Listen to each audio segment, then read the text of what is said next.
Hey everyone, back with me again in this channel. On today's video, I'm gonna show you how to create a pull out effect on CapCut.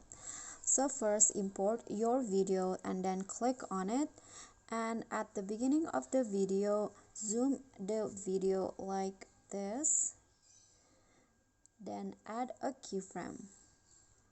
Okay, and then just go to the end of the video and then zoom out the video to the original size like this, and then here is the result.